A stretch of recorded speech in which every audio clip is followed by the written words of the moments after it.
तो क्या आप भी कोलैबोरेट करते हैं किसी के साथ में, स्पिरिचुअल लीडर्स के साथ में, कि हम लोग मिलकर के आध्यात्मिक चर्चा को आगे बढ़ाएं? हाँ जी, बिल्कुल करते हैं। हमारी भाषा में उसको सम्मेलन कह देते हैं। भाई सबको मिलाओ, या डिजिटली भी जहाँ लगता है कि इस चीज़ से उनकी बात भी लोगों तक पहुँचेगी, हमारी बात भी लोगों तक पहुँचेगी। देखो क्या है ना, आजकल हम थोड़े से टेक्निकली थोड़े से ठीक हो गए हैं, हमने नए नए वर्ड्स पकड़ लिए हैं, तो हमको लगता है हमने कुछ नई चीज़ इन्वॉल्व कर दी है, कोई नया इन्वेंशन हुआ है। नया कुछ भी नहीं है। ये जो कोलैबोरेशन है ये आज से नहीं, गुरु वशिष्ठ विश्वामित्र जी का कोलैबोरेशन हमेशा से था। उनमें कभी ये नहीं होता था कि भाई हम दो साथ नहीं बैठ सकते। और जो आध्यात्मिक लोग हैं, मैं अपने फील्ड की बात करूं तो यहाँ भी होना चाहिए। हमारी इंडस्ट्री में इसको बोलते हैं कॉम्पिटिटिव कोलैबोरेटिव एडवांटेज। अच्छा। जब कंपटीशन आपस में कोलैबोरेट कर लेते हैं तो जो एडवांटेज मिलता है वो बहुत बड़ा होता है जी।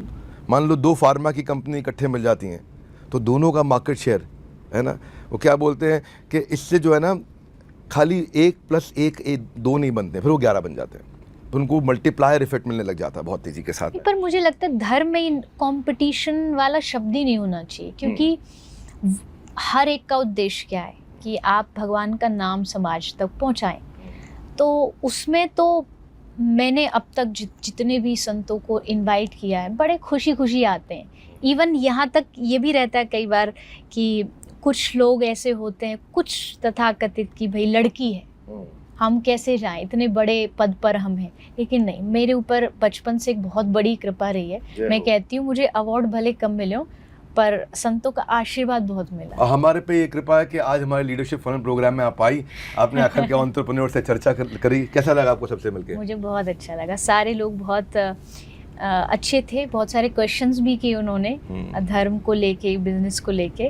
तो मेरा एक्सपीरियंस अच्छा रहा, बहुत अच्छा रहा। नॉर्मली आप बिजनेसमैन के साथ इस तरह प्रोग्राम नहीं करते? हाँ, मैं कथाओं में तो बिजनेसमैन बहुत आते हैं, लेकिन ऐसे कभी स्पेशली जो बिजनेसमैन के लिए कथा होनी थी वहाँ जाकर के आपने चर्चा करी आज हमारे साथ। हाँ, बट अच्छा एक्सपीरियंस था, क्योंकि ये लीडरशिप फनल पे बड़े सीरियस पार्टिसिपेंट। मैंने आपको भी सुना, आप भी बड़े अच्छे तरीके से मतलब ऑडियंस को एक जगह उनका ध्यान एकाग्र करने वाली जो एक वो होती है कला, टैलेंट बड़ी अच्छी है। थोड़ी हमारी भी तारीफ होती रहनी चाहिए। धन्यवाद देवी जी।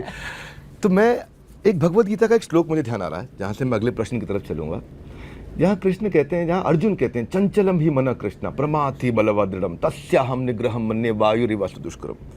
हे भगवान, मेरा मन इतना चंचल है ना, कह रहे प्रमाथि पागल है, बलवदृढ़म बलवान है, दृढ़ है, बहुत जिद्दी है, तस्याहम निग्रहम मन्ये, इस मन को कंट्रोल करने से आसान है, मैं तूफान के बवंडर को अपने तीरों से कंट्रोल कर लूंगा, ऐसे ऐसे तीर चलाऊंगा कि चक्रवर्ती तूफान भी कंट्रोल कर सकता हूँ, पर मन को कैसे कंट्रोल करूँ? तो भगवान कहते हैं कि असंशय महाबाहो मनः दुर्निग्रहम चलम, कि भाई अभ्यास न तू कौन्तेय वैराग्य न च गृह्यते, कि अभ्यास और वैराग्य दोनों चीज़ें चाहिए आपको, अभ्यास भी चाहिए, वैराग्य भी चाहिए।